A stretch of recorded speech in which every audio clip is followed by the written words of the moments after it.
오늘 우리에게 주시는 하나님의 말씀은 고린도후서 3장 14절에서 18절까지의 말씀입니다. 고린도후서 3장 14절에서 18절까지의 말씀입니다. 제가 가진 성경책 신약성경 288쪽에 있습니다. 봉독하겠습니다. 그러나 그들의 마음이 완고하여 오늘까지도 구약을 읽을 때에 그 수건이 벗겨지지 아니하고 있으니 그 수건은 그리스도 안에서 없어질 것이라. 오늘까지 모세의 글을 읽을 때 수건이 그 마음을 덮었도다.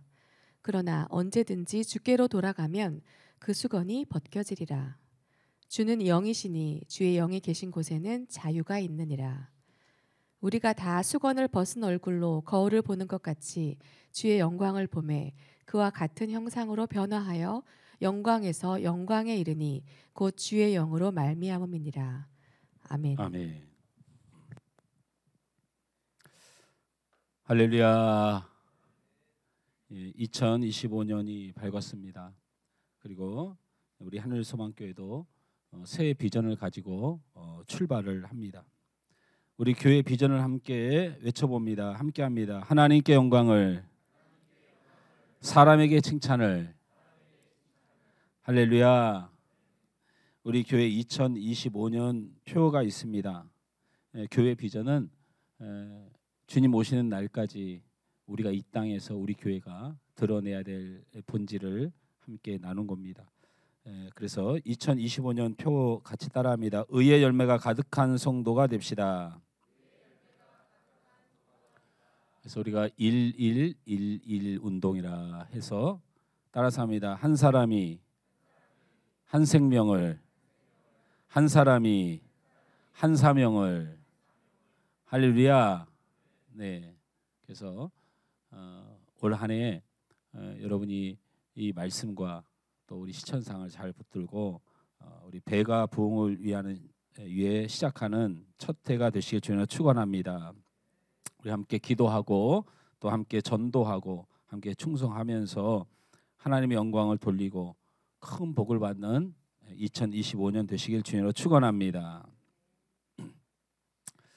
우리가 그 신앙 고백을 하지 않습니까? 사도신경으로. 오늘도 사도신경으로 신앙 고백을 했는데 뭐 신앙 고백은 사도신경으로도 하고 주기도문으로 하고 우리 대한교회하고 성일교회를 보니까 진경노예장교회인데 그건 십계명으로 신앙 고백을 하더라고요. 십계명으로.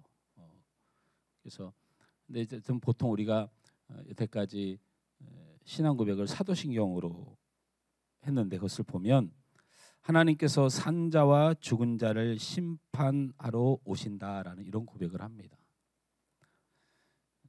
우리 하나님은 산자와 죽은 자를 심판하러 온다라고 말씀하신다는 거예요.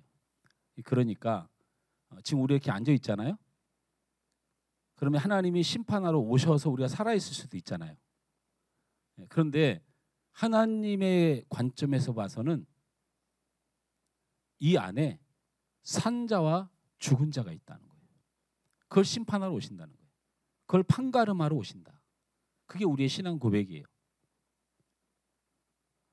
우리는 육적인 생명이 있으면 다 산자로 여기는지 몰라도 하나님이 보시기에는 그 영혼이 산자도 있고 죽은 자도 있다라고 말을 하는 거죠. 보통은 우리가 예수 그리스도를 믿는 성도를 산자라고 부르고 예수님을 믿지 않는 사람을 죽은 자라고 부르죠. 여러분에게 물어봅니다. 여러분은 산자입니까? 죽은 자입니까? 그래서 그렇게 천국은 가고 싶습니까? 예. 여러분 산자입니까? 죽은 자입니까? 여러분 성도입니까? 불신자입니까? 여러분 천국 갑니까? 지옥 갑니까? 예. 점점 작아지네요. 뭔가 함정이 있을 거라는 생각. 이제 제가 2025년도부터는 그렇게 안 하기로 했습니다. 여러분 믿음대로 잘 고백하시면 됩니다. 이런 질문은 염려할 바가 별로 없어요. 이런 질문은 내가 예수를 믿느냐 안 믿느냐 이런 질문, 내가 천국 갈 것 같으냐 지옥 갈 것 같으냐 이런 믿음, 사실은 우리의 바람대로 대답할 수가 있어요. 천국 가고 싶으면 천국 가고 싶은 바람을 말할 수도 있고, 예수를 믿고 싶으면 예수를 믿고 싶은 거로 결정해요. 그래서 이런 질문은 그렇게 염려할 바가 없습니다. 그런데 성도 중에 두 부류가 있어요. 성도 중에 두 부류가 있어. 오늘 성경을 보면 좀 격하게 표현하는 부분이 있죠. 그러나 너희들의 마음이 완고하여 오늘까지도 구약을 읽을 때에 그 수건이 벗겨지지 아니하고 있으니 그 수건은 그리스도 안에서 없어질 것이니라. 더 읽으면 그러나 언제든지 주께로 돌아가면 그 수건이 벗겨지리라. 주의 영이 주는 영이시니 그의 영이 계신 곳에는 자유가 있느니라. 뭐 이런 말씀이 오늘 본문의 말씀이거든요. 이 말씀을 읽어보면 어떤 느낌이 있냐면 구약으로 사는 성도가 있고, 성도 중에 구약으로 사는 성도가 있어요. 그리고 또 어떤 성도가 있냐면 그리스도의 영으로 사는 성도가 있다는 거예요, 성경은. 그런데 이 구약으로 사는 성도에 대하여 성경이 어떻게 이야기하고 있냐면 14절에 그러나 그들의 마음이 완고하여 오늘까지도 구약을 읽을 때에 그 수건이 벗겨지지 아니하고, 뭔가 구약으로 살아가는 성도들에 대해서 그들은 완고한 사람이고 눈앞에 눈을 수건으로 가리고 신앙생활을 하고 있다라는 이런 약간 불편한 이야기를 하는 것을 알 수가 있어요. 그러니까 오늘 본문으로 유추해 볼 때 성도들 중에는 구약적 성도와 신약적 성도가 있어요. 구약은 메시아를 대망하는 성경이에요. 메시아가 오실 것을 기대하며 기록된 말씀이에요. 신약은 오신 메시아에 관한 말씀이에요. 우리가 무엇을 붙들고 살아야 될까요? 다시 한번 물을게요. 잘 생각해 보세요. 구약은 오실 메시아를 대망하면서 기다리면서 기록된 거예요. 근데 신약은 오신 메시아를 신앙생활하는 거예요. 자, 우리는 구약의 신앙을 해야 될까요? 신약의 신앙을 해야 될까요? 맞습니까? 분명합니까? 그런데 신약 시대를 살아가면서도 아직도, 다시 말하면 예수님이 오신 시대를 살아가면서도란 얘기예요. 성경을 구약의 편, 신약의 편으로 나누자는 얘기가 아니고, 신약 시대라고 하는 것은 예수님이 오신 시대를 살면서도 구약 시대, 예수님이 오시지 않았던 신앙생활이 대단한 것처럼 살아가는 성도들이 있다는 거예요. 교회에도 구약의 신앙, 예수님이 오시기 전에 신앙생활을 가지고 살아가는 성도가 있고, 예수님이 오신 후에 신앙생활을 가지고 신앙생활하는 사람이 있다는 겁니다. 근데 성경은 분명하게 신약 시대를 살면서도 아직도 구약 신앙으로 살아가는 사람들을 향하여 젖먹이 신앙이다, 유아적 신앙이다, 더 나아가 오늘은 수건에 가려서 뭐가 뭔지도 모르고 신앙생활하는 것이다, 완악한 사람들이다, 이렇게 성경은 아예 대놓고 이야기를 하고 있어요. 그러니 내 신앙생활이 구약의 신앙생활인가 신약의 신앙생활인가는 우리가 산 자냐 죽은 자냐고 할 때 담대하게 말했던 그 담대한 만큼 우리의 신앙의 생활의 모습이 분명히 해야 되는 거예요. 저는 잘 모르겠어요. 구약적 신앙생활에서 구원을 받을 수 있을까에 대한 고민은 좀 돼요. 제가 이건 이따 말씀드릴게요. 예수를 믿느냐 안 믿느냐는 확실하게 여러분이 아는 것 같아요. 예수를 안 믿으면 천국을 못 간다는 걸 분명히 아는 것 같아요.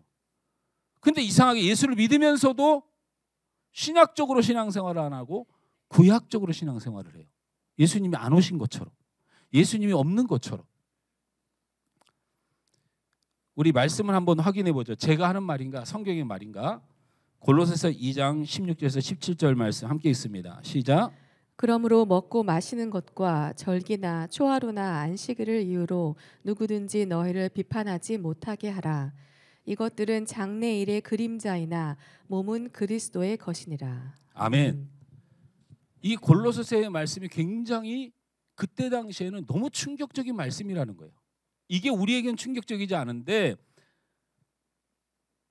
먹고 마시는 것, 율법에 관해서 먹어야 될 게 있고 먹지 말아야 될 엄중한 계명이 있던 시대예요. 근데 이거 쓸데없다는 얘기예요. 절기도 쓸데없대요.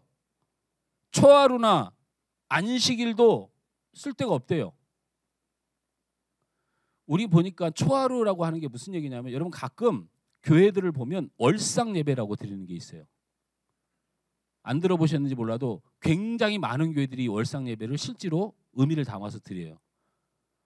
첫 주 첫 예배를 첫날을 하나님 앞에 드린다, 뭐 이런 월상 예배를 드리잖아요. 자, 들어보세요. 먹고 마시는 것, 절기나 초하루나 안식일을 이유로 누구든지 너희를 비판하지 못하게 하라. 아무거나 먹어도 욕하지 말고, 절기를 따르지 않아도 뭐라고 하지 말고, 월상 예배를 드리지 않아도 뭐라고 하지 말고, 하다못해 더 심하게는 안식일을 지키지 않아도 뭐라고 비판하지 말라. 이렇게 성경이 기록되어 있다니까요. 이거 받아들일 수 있겠어요?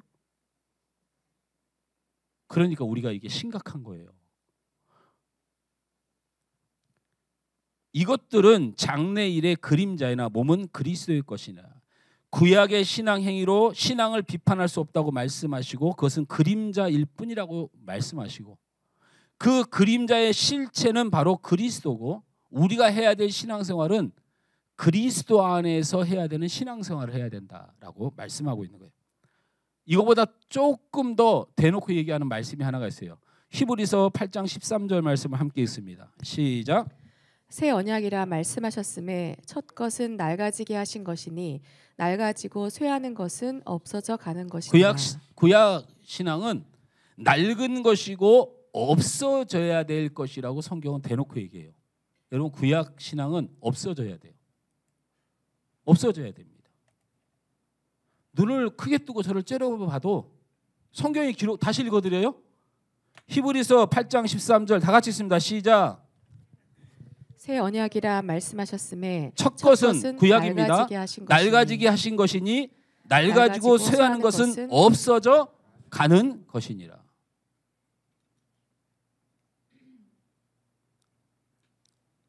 신앙에는 그림자가 있고 실체가 있습니다.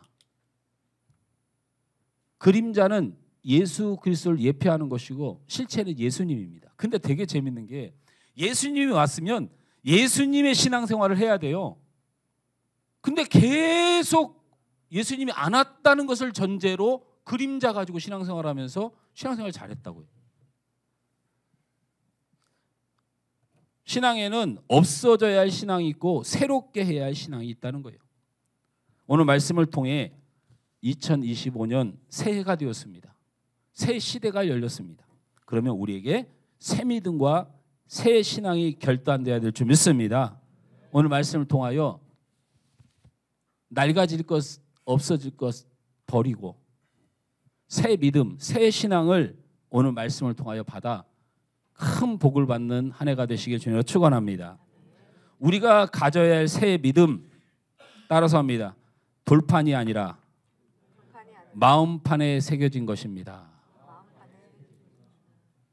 돌판이 아니라 마음판에 새겨진 것입니다. 잘 기억해야 돼요. 고린도후서 3장 3절 말씀 함께 읽습니다. 시작. 너희는 우리로 말미암아 나타난 그리스도의 편지니 이는 먹으로 쓴 것이 아니요 오직 살아계신 하나님의 영으로 쓴 것이며 또 돌판에 쓴 것이 아니요 오직 육의 마음판에 쓴 것이라. 아멘. 오늘 성경에는 우리의 신앙생활은 돌판에 쓴 것으로 하는 것이 아니라 마음판에 쓴 것으로 해야 된다고 말씀하고 있어요. 우리 이 말씀을 대할 때 사실 굉장히 충격적이어야 되고 굉장히 혼란스러워야 돼요. 왜 그렇습니까? 돌판에 새긴 게 뭐죠? 무섭죠. 이제 말하기가 불편하죠. 다시 따라합니다. 우리의 신앙생활은 돌판에 쓰여진 것으로 하는 것이 아니고 마음판에 쓰여진 것으로 하는 겁니다. 돌판에 쓰여진 걸로 신앙생활 하지 마세요.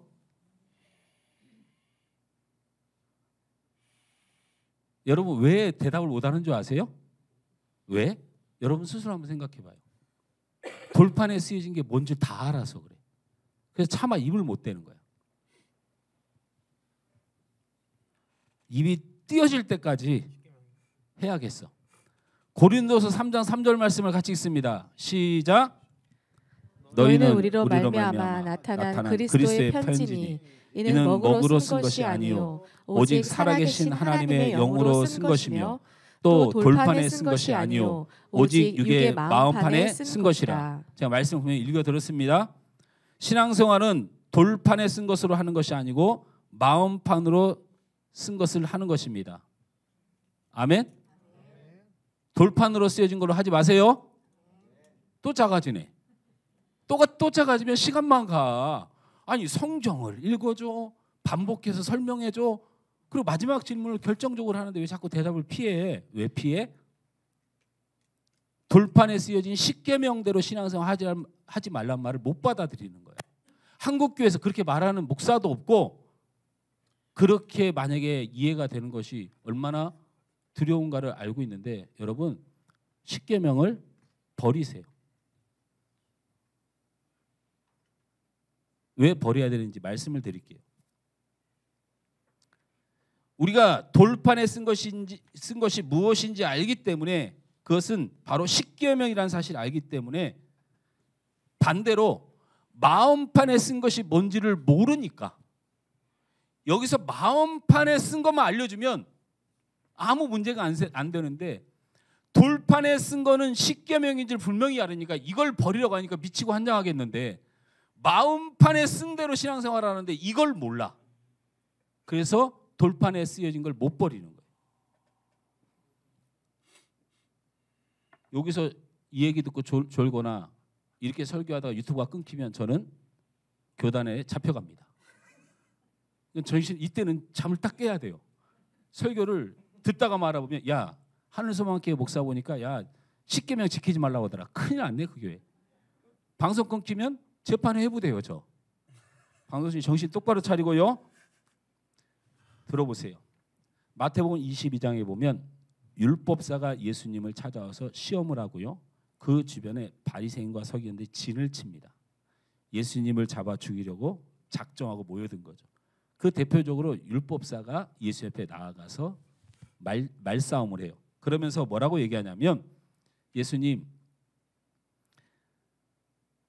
생각하는 계명 중에 가장 큰 계명이 무엇이라고 생각하십니까? 라는 질문을 딱 던져요. 사람들이 다 쳐다봅니다. 그러니까 예수님이 이렇게 말씀하시죠. 여러분 기억나시죠? 마태복음 22장 37절에서 40절 함께 우리 예수님처럼 읽어보죠. 시작. 예수께서 이르시되 내 마음을 다하고 목숨을 다하고 뜻을 다하여 주 너의 하나님을 사랑하라 하셨으니 이것이 크고 첫째 되는 계명이요 둘째도 그와 같으니 내 이웃을 내 자신같이 사랑하라 하셨으니 이 두 계명이 온 율법과 선지자의 강령이니라. 예수님이 이렇게 딱 말씀을 하시니까 생각해 보세요. 예수님을 잡아 죽이려고 결국에는 십계명을 딱 들고 나온 거예요. 십계명을. 제 말하는 거 보니까, 저 예수님 말하는 거 보니까 십계명에서 너무 벗어난 말씀을 자꾸 하시는 것 같은 느낌이 드는 거예요. 그래서 진짜 벗어날 수 없는 율법의 핵심인 십계명에 대하여 동의하는가 부정하는가를 물어본 거예요. 세상에서 가장 중요한 계명이 뭐냐 하면 율법 중에 율법은 십계명이에요. 그렇지 않습니까? 그걸 물어본 거예요. 그런데 예수님이 그렇게 말씀하신 거예요. 이 말씀을 하면, 그리고 그 후에 뭐라고 쓰였냐면, 듣는 이가 대답하지 못하고 말도 하지 못하고 떠나가니라, 이렇게 써 있어요. 잡으러 왔다가 이 말씀을 듣고 서기관과 바리새인과 율법사들이 떠나가요. 물론 그 앞에 다윗의 자손 이야기를 잠깐 하시지만 결론적으로는 예수님의 이 십계명에 대한 대답을 듣고 싶었는데 예수님이 이렇게 말씀하시니까 그 사람들이 떠나간다는 거예요. 율법사들이 묻는 계명은 돌판에 쓴 십계명이었죠. 십계명 여러분 잘 아시죠? 제가 간추려서 긴 부분이 있으니까 간추려서 말씀드리면 너는 나 외에 다른 신을 내게 두지 말라. 이 계명. 우상이나 어떤 형상을 만들지 말고 절하지 말고 섬기지 말라. 3계명. 여호와의 이름을 함부로 부르지 말라. 아무 데서나 헛되이 부르지 말라. 그 기억하시죠? 4번째가 안식일을 지키라. 여기까지가 하나님을 향한 신앙을 가리키는 거예요. 5계명부터는 부모를 공경하라. 살인하지 말라. 간음하지 말라. 도적질하지 말라. 이웃에게 거짓 증거하지 말라. 이웃의 집을 탐내지 말라. 이 5계명부터 10계명까지 6가지 계명이 이웃을 향한 계명이에요. 이해가 되셨죠? 율법사들이 머릿속에 기억하는 것은 바로 이 10계명 중에 4계명은 하나님을 향한 신앙이고 나머지 6계명은 하나님께서 이웃을 향한 계명으로 주셨단 말이에요. 그런데 예수님이 적절하게 대답한 것 같은 거예요. 그래서 그냥 돌아갔다니까요. 예수님이 뭐라고 말씀하셨어요? 내 마음을 다하고 목숨을 다하고 뜻을 다하여 주 너의 하나님을 사랑하라 하셨으니 이것이 크고 첫째 되는 계명이요. 둘째도 그와 같으니 내 이웃을 내 하나님같이 사랑하라 하셨으니 이 2 계명이 온 율법과 선지자의 강령이니라. 이렇게 말씀하셨으니까 10계명을 하나씩 말씀하신 건 아니지만 율법사들이 파악하고 있는 10계명의 2 줄기, 하나님 사랑과 이웃 사랑에 대한 2 줄기를 예수님도 인정했다고 여긴 거예요. 그래서 그때 예수님을 바로 못 잡아가요. 그런데 이 율법사는 바보죠. 예수님은 10계명을 완전히 깨트리는 말씀을 하신 거예요. 그래서 당장 잡아갔어야 돼요. 그래서 알려면 제대로 알아야 된다. 왜 다르냐면 10계명의 신앙은 하나님을 향해서는 다른 신을 섬기지 않고 하나님의 이름을 함부로 부르지 않고 안식일만 지키면 되는 신앙이에요. 10계명의 신앙. 이게 어렵습니까? 나는 주일날 예배를 빠지지 않는다. 손 들어보세요.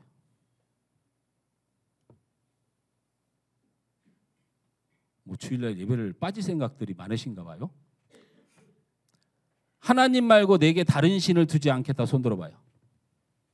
이렇게 쉬운 겁니다. 하나님을 우습게 여기고 함부로 말하겠다. 손 들어보세요.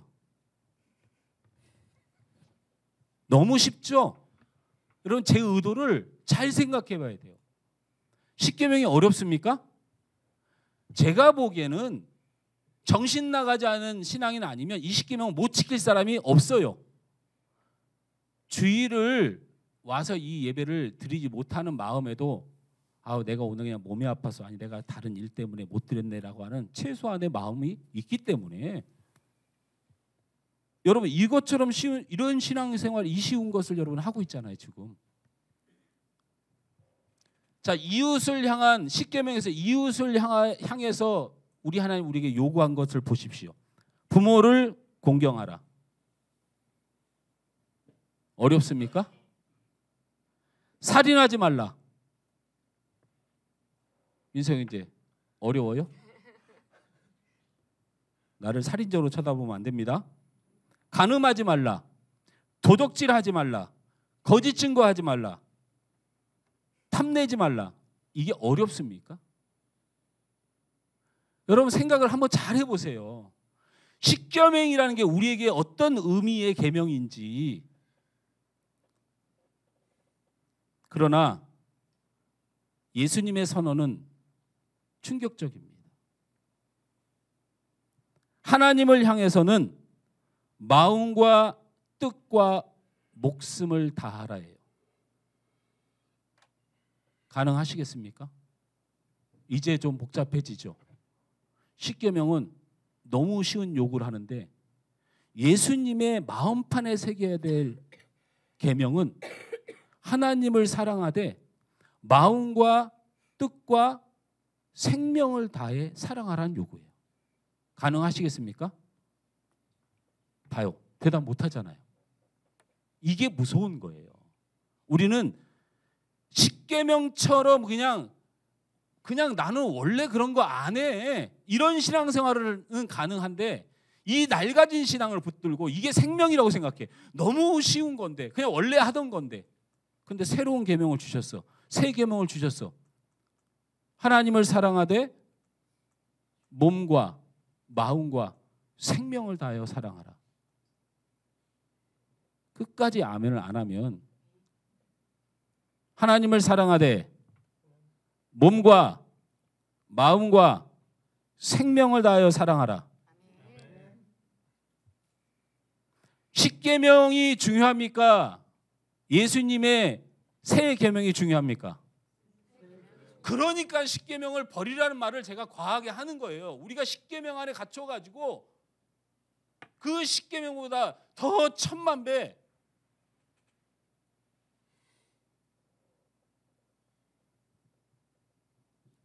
이웃을 향해서 한번 살펴봅니다. 거두절미하고 내 이웃을 내 몸같이 사랑하라. 요거 하나가 돼야 부모님도 내 몸처럼 공경하게 되고 그러는 거예요. 살인하지 말라는 계명이 뭐가 어렵습니까? 그래놓고 십계명 잘 지키겠다고 그거 바라보고 기도 제목으로 삼습니까? 살인하지 맙시다. 그거 못 지킬 사람이 누가 있습니까? 예수님은 우리에게 이웃에 대하여 살인하지 말라 하지 아니하시고 내 이웃을 내 몸같이 사랑하라 하셨어요.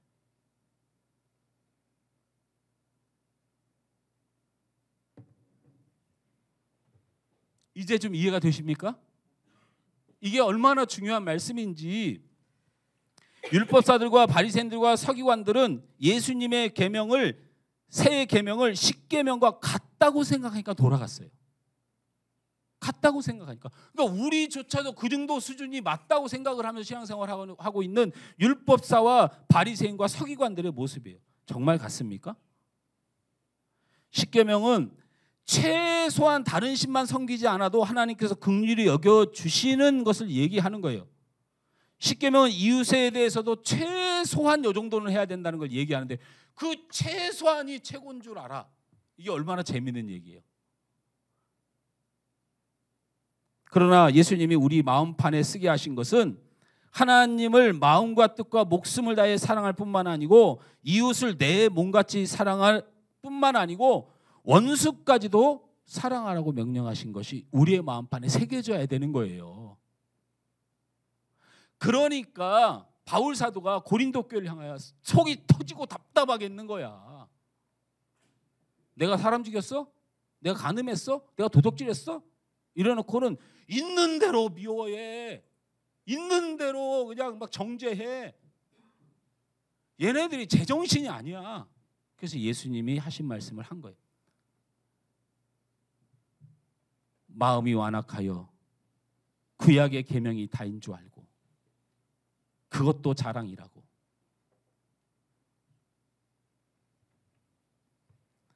구약은 살인만 하지 않으면 되지만 신약에서는 마음으로 미워함도 살인함이고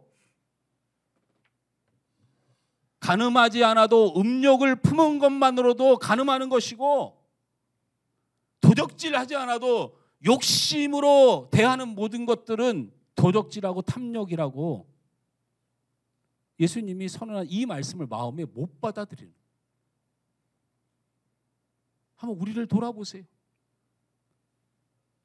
옛 계명, 구약 계명, 십계명에 갇혀 가지고 예수님이 생명 놓아 우리에게 주신 성령의 법인 새 계명은 우리의 마음에 얼마나 멀리하고 있는지, 얼마나 두려운 일인지. 그러니 여러분 천국 가겠습니까? 지옥 가겠습니까? 여러분이 대답할 자유가 있지만 여러분이 예수님의 사람인지 아닌지는 제가 어떻게 합니까?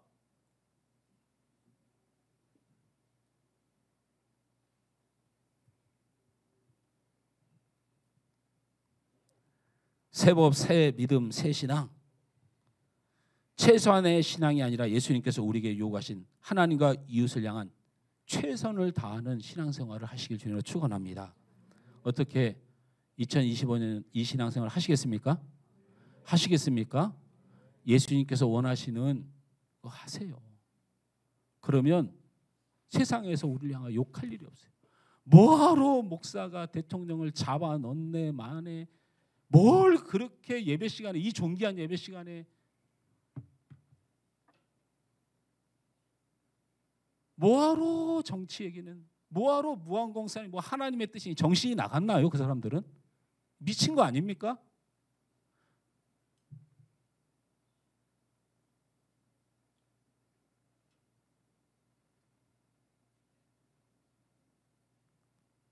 내 이웃을 내 몸과 같이 생명처럼 살아가는 말씀만 마음속에 새겼어도 그 사고를 보고 눈물이 절절 흘러야 돼요. 살인만 안 하면 됩니까? 난 도적질 안 했으니까 그 사람들 죽어도 괜찮아요? 이런 식으로 신앙생활을 한국교회가 하니까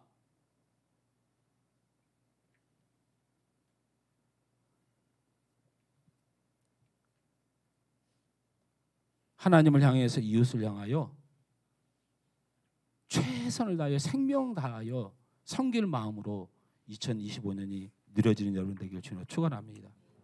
두 번째로 새해 새 믿음으로 따라서 합니다. 하나님의 말씀의 은혜를 누리는 것입니다. 고린도서 3장 18절 말씀을 다 같이 읽습니다. 시작. 우리가 다 수건을 벗은 얼굴로 거울을 보는 것 같이 주의 영광을 보매 그와 같은 형상으로 변화하여 영광에서 영광에 이르니 곧 주의 영으로 말미암음이니라. 아멘. 수건을 벗은 얼굴로 거울을 보는 것 같이 주의 영광을 보매라는 말씀의 해석은 이런 뜻입니다. 구약 시대에는 수건을 쓰고 하나님의 말씀을 보았다는 얘기예요. 잘 들어보세요. 이스라엘 백성들은 하나님의 말씀을 직접 대하거나 만나질 못했다는 얘기예요. 누굴 통해서 만났을까요? 선지자들을 통해서 만나서 전해 듣거나, 선지자들은 기도하고 하나님 앞에 신음하니까 하나님이 말씀하시는 것이 마음에 탁탁 와닿았어요. 근데 이스라엘 백성들에게 그 말씀이 전달될 때는, 지금 이스라엘 백성들이 예를 들면 출애굽을 할 때 배고파 죽겠어요. 힘들어 죽겠어요.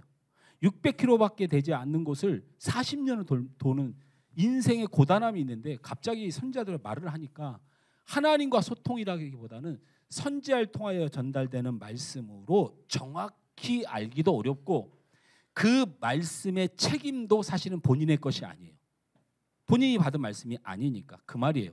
근데 신약에는 수건을 벗고 거울을 보듯이 주의 영광의 말씀을 본다라는 거예요. 쉽게 말해 하나님의 말씀을 우리가 직접 볼 수 있게 되었다라는 얘기죠. 그러면 그 책임도 선지자와 같음을 기억하라는 거예요. 여러분, 하나님의 말씀을 대할 때에 2025년도에 이런 마음 먹어야 돼요. 자꾸 구약의 개념으로 하나님의 말씀을 대하는 사람들이 있어요. 목사님이 전해주니까, 선지자가 말해주니까 들었던 이스라엘 백성들에게는 그 말씀의 엄중함과 책임이 없다니까요. 전하는 사명, 깨닫는 사명의 1차적인 책임은 선지자에게 있어요. 근데 이 구약을 버리셔야 돼요. 이 구약을 버려야 됩니다. 왜 버려야 돼요? 신약은 수건을 걷어낸 것을 부인할 수가 없어요. 우리가 예수의 구원을 알고 말씀을 보게 되었다는 것입니다. 구약 성경도 성경입니다. 그러나 구약은 신약으로 해석되죠. 무슨 얘기냐면요, 구약의 율법은 완전합니까? 완전하지 않죠. 그래서 신약이 없을 때 예수님이 오시기까지 이 구약 때문에 사람이 참 많이 죽었어요. 왜? 율법을 지킬 만한 단 한 사람도 없으니까 다 죽어야죠. 그래서 제사가 되게 중요했던 거예요. 율법이 문제가 해결이 안 돼요. 지킬 사람이 없으니까 이걸로 늘 제사로 속죄제를 드려야 되고 속건제를 드려야 되고 화목제를 다 이게 뭐예요? 하나님 죄송합니다, 잘못했습니다 드린 제사예요. 그러니까 제사장들이 날마다 성막과 성전에 들어가서 해결되지 않는 율법으로 구약에는 계속 그렇게 하나님 앞에 엎드려서 죄사함을 구했던 거예요. 그러니까 구약에 율법이 있지만 완전하지 못해요. 그러나 신약에 가면 무엇을 깨달을 수 있어요? 이 율법이 있는 이유는 우리 모두가 죄인이라는 사실을 알게 된 비밀이 신약에 열리는 거예요. 우리는 무슨 일이 있어도 어떤 상황이 벌어져도 이 죄를 해결할 수 없음을 알게 되고, 이 죄를 완전히 해결할 수 있는 분은 바로 메시아 밖에라는 사실을 보게 되는 것. 이게 구약과 신약의 차이인데 자꾸 구약으로만 예배드려요. 자꾸 구약으로만 예배드려요. 이게 말이 안 되는 거예요. 율법으로만 예배드려요. 구약의 역사인 이스라엘 족속과 왕소는 완전하지 못합니다.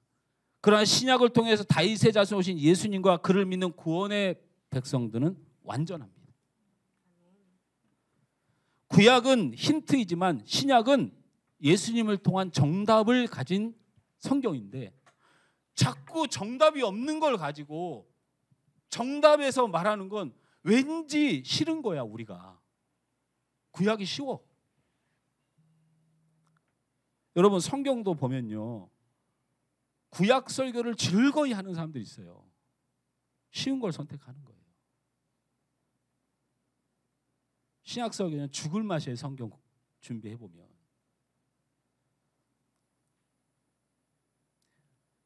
구약의 말씀은 소수에게, 선지자에게 주어지지만 신약은 기록된 말씀으로 성령의 감동 안에서 우리 모두에게 주시는 말씀의 차이가 있어요.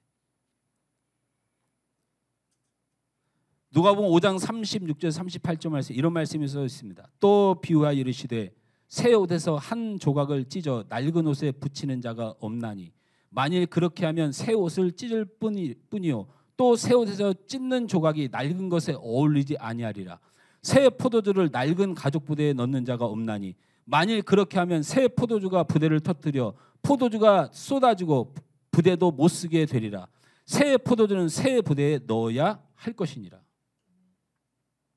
이게 구약 말씀을 들고 예수님께서 직접 하신 말씀이에요.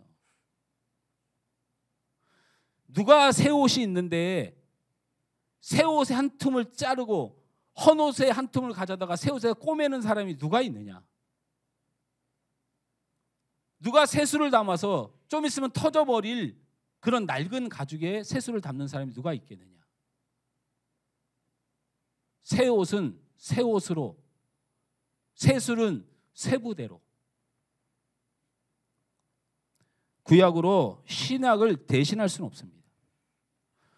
구약의 신앙생활도 하고 구약을 넘어서 신약의 신앙생활을 해야 되는 것이지, 신약 대신에 구약 신앙생활을 선언하는 사람들은 이 말이 안 되는 거예요.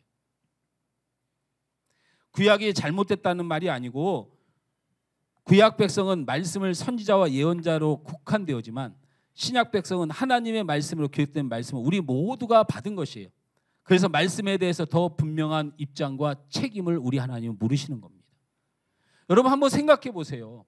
선지자에게 하나님이 말씀을 주셨는데 선지자가 말씀을 안 전해, 감동을 안 해, 그것을 쳐다보지 않아, 그대로 행하지 않아. 그 선지자 가만둡니까? 하나님이? 가만 안 둬요. 그러니까 우리가 구약 시대의 신앙생활을 하고 있다니까요.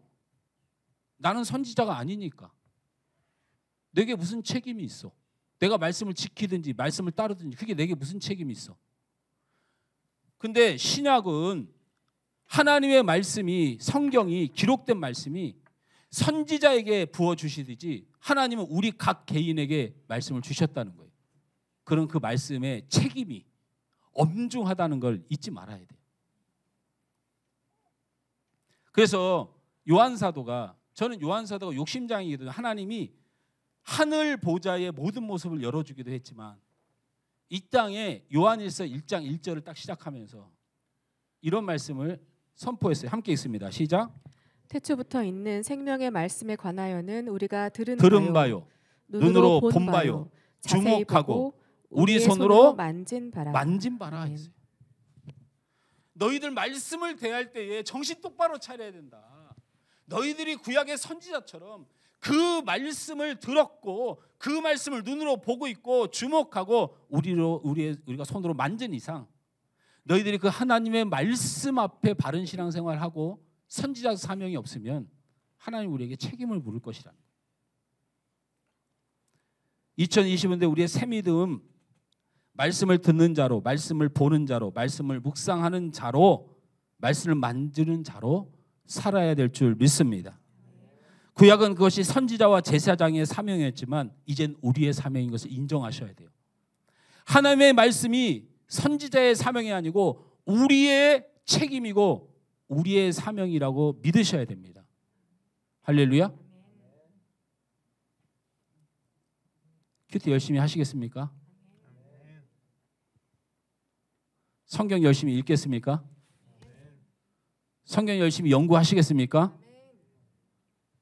그 말씀대로 사시겠습니까? 선지자가 하나님 말씀을 받아서 살았던 엄중함이 이제는 우리에게 임했다고 하는 이 사실을 인정하고 말씀을 대하는 태도, 이게 우리에게 굉장히 중요한 신앙이라는 거예요. 세 번째로 새의 새 믿음은 따라서 합니다. 넘쳐나는 신앙입니다. 넘쳐나는 신앙입니다. 고린도서 3장 9절에서 11절 말씀을 함께 읽습니다. 시작. 정죄의 직분도 영광이 있은즉 의의 직분은 영광이 더욱 넘치리라. 영광되었던 것이 더 큰 영광으로 말미암아 이에 영광될 것이 없으나 없어질 것도 영광으로 말미암았은즉 길이 있을 것은 더욱 영광 가운데 있으리라. 아멘. 이 말씀이 무슨 말씀이냐면 들어보세요. 사도행전 2장에 놀라운 일이 벌어지죠. 사도행전 2장에 무슨 일이 벌어집니까? 사도행전 2장 44에서 47절 말씀을 함께 봅니다. 같이 읽습니다. 시작.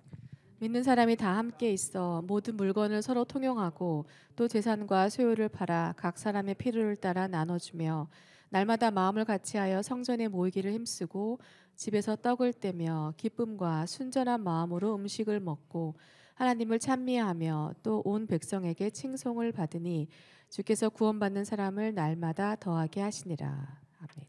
아멘. 옛 시대와 예수님의 시대의 계명 자체가 달라요.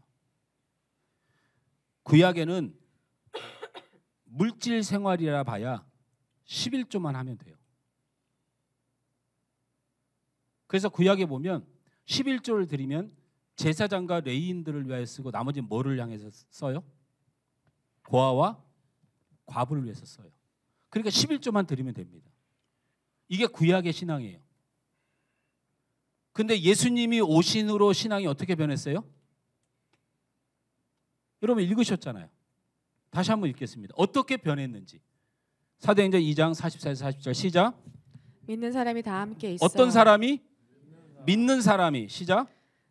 믿는 사람이 다 함께 있어 모든 물건을 서로 통용하고 또 재산과 소유를 팔아 각 사람의 필요를 따라 나눠주며 날마다 마음을 같이하여 성전에 모이기를 힘쓰고 집에서 떡을 떼며 기쁨과 순전한 마음으로 음식을 먹고 하나님을 찬미하며 또 온 백성에게 칭송을 받으니 주께서 구원받는 사람을 날마다 더하게 하시니라. 아멘. 구약 시대는 11조라는 규정을 통해서 그것만 해도 되는 시대를 살았어요. 그런데 예수님이 오시고 성령 시대가 된 후로는 11조는 물론이고 이것도 버리지 말고 저것도 버리지 말라고 명령하셨거든요. 예수님께서. 그러니까 11조뿐만이 아니고 성령의 감동 안에서 나의 것을 내 것이라고 하는 사람이 없는 시대를 살아가야 된다는 거예요. 때로는 성령께서 강권하시면 바나바처럼 자기의 모든 것을 드리는 역사까지 일어나는 것이 바로 예수님 시대, 성령 시대의 신앙이에요. 근데 우린 자꾸 그렇게 구약의 마음에 무슨 완악한 마음이 우리 안에 있어요. 여러분 헌금 안 하셔도 돼요. 괜찮습니다. 그 얘기를 하는 게 아니에요. 말씀을 가르쳐 드리는 거예요. 시대가 변했는데 예수님 시대로 왔는데 우리는 그거를 마음에 받아들이지 않는다는 거예요. 예수님의 시대는 더 넘치는 신앙생활을 하는 거예요. 더 풍성한 신앙생활을 하는 겁니다. 할렐루야. 제가 헌금 얘기를 하니까 마음이 불편하시면 그 뜻이 아니고요. 구약에는 최소한 정한 날만 예배를 드렸어요. 그리고 정한 사람만 예배를 드렸어요. 예배를 드리다가 아무나 못 드렸어요. 딱 정한 날만 예배를 드리고 정한 사람만 예배 드려요. 그러나 신약에 와서 예수님 시대에 와서 성령 시대에 와서는 더 풍성해졌잖아요. 마음대로 예배 드렸어요. 누구나 예배를 드리게 돼요. 구약과 신약의 차이는 더 풍성함이에요. 더 넘쳐야 돼요. 반드시 넘쳐야 돼요. 예배만 그런 거 아니지 않습니까? 구약에는 율법에 의하여 무거운 짐으로 강요됐어요. 근데 신약에는 감동에 따라 하게 하셨어요. 이게 얼마나 크신 풍성함이 있는 겁니까? 옛날에는 딱 법정으로 만들어서 안 하면 하면 살고 안 하면 죽었는데 신약에 와서는 더 풍성해졌어요. 그래서 여러분 풍성함 속에 뭐를 해요? 힘들면 안 하기도 하잖아요. 구약을 살면요 힘들면 안 하기도 해? 이런 게 어디 있어요? 힘들어서 안 하면 그냥 죽으면 돼요. 그런데 여러분, 여러분에게 얼마나 하나님이 풍성한 은혜를 주셨어요. 힘들면 안 한다고도 하잖아요. 성령이 감동이 주면 더 헌신하기도 하잖아요. 구약에는 하루만 안식일이었지만 신약에는 예수 그리스도 성령 안에서 매일이 주님의 날이잖아요. 매일이 주님의 날이에요.